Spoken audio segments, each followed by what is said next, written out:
Sometimes simple pen and paper will do the job even better than computerized or mobile application, although we live in 2020. Today I want to share with you an example from a workshop I gave this week for a large multinational. And in this example I want to share with you the power of creativity, feeling like a child again, and the power of using everyday examples while being trained in powerful techniques. So the situation was that we wanted to increase the performance of a certain machine. And for a highly critical operational task, there was no work standard. So each operator is doing this task in the best way they think it needs to be performed. There's no standard training practice approach or standing operational procedure on how to best perform this task, nor there's a training plan or follow-up of this training plan to be effective and efficient in this company. My task was to train these operators in the basics of lean or kaizen or continuous improvement or total productive maintenance or whatever you call it,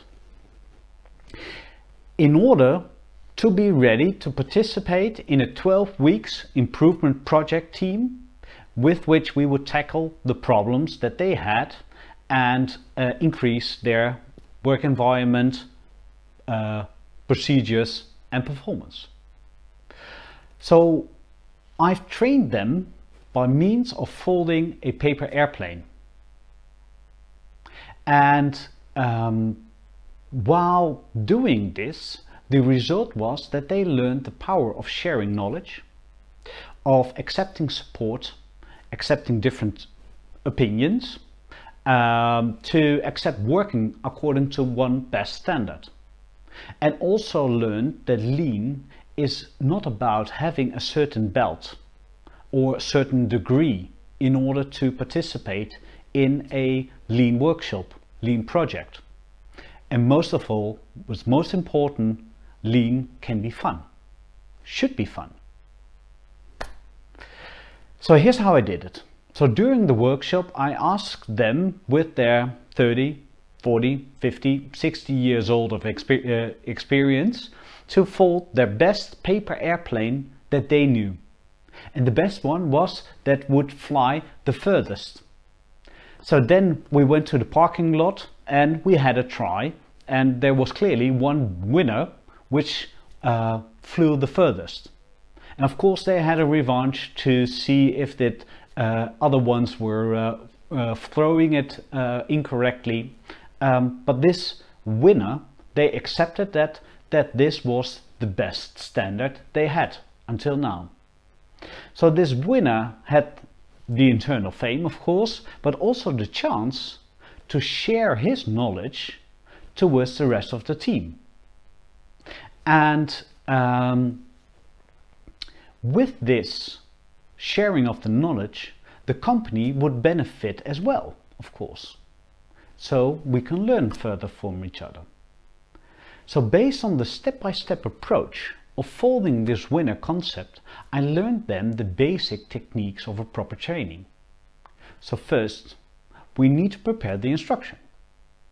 Secondly, we need to prepare the trainee, where you'll have the opportunity to make real contact with him or her.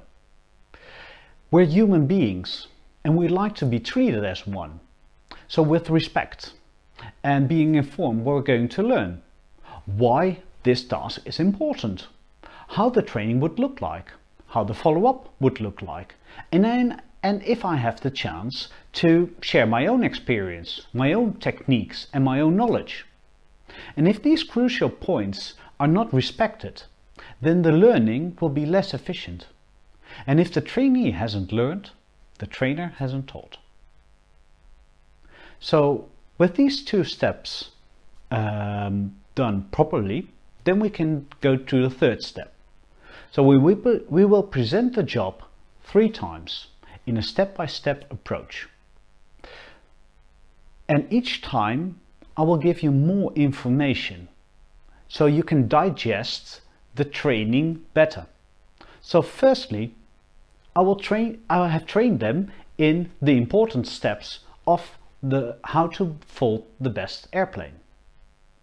Secondly, I repeated the important steps how to fold the best airplane, and then gave additional information on key aspects of each and every step.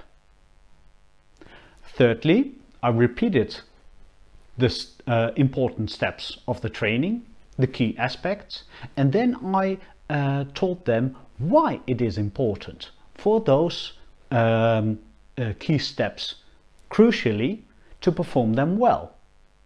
And with that, they did not have a full tsunami of information that they were thrown over, but they, as I said, could digest it simpler, step by step, in order to have a proper learning. So after the theoretical training, we did it in practice.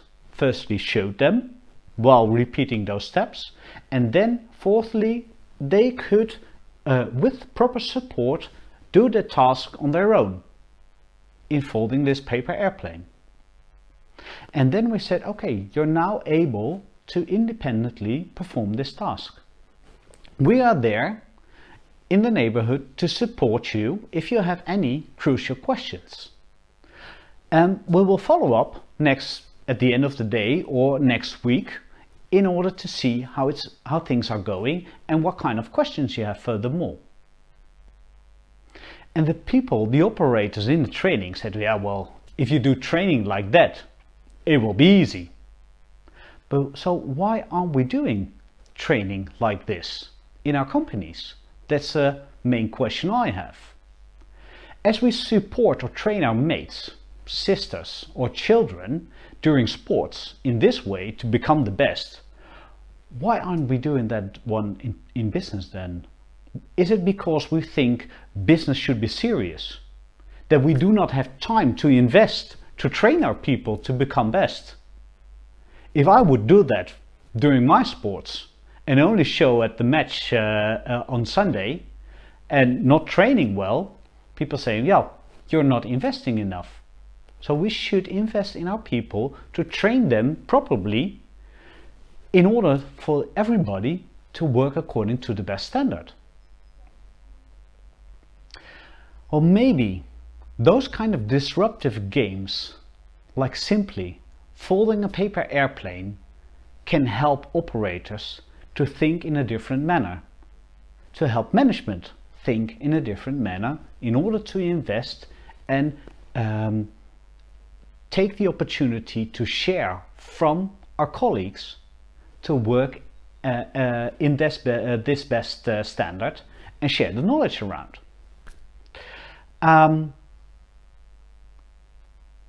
And also, more important, to have fun again in order by learning and sharing it.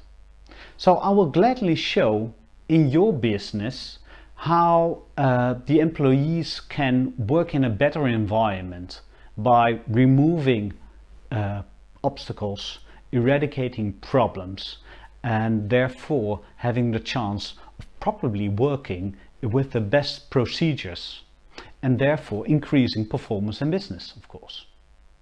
So if you have any questions or interested in those kind of disruptive techniques to learn the key aspects of those kind of trainings, I'm only a message away. Via email or carrier pigeon, please contact me and we'll gladly sort it out.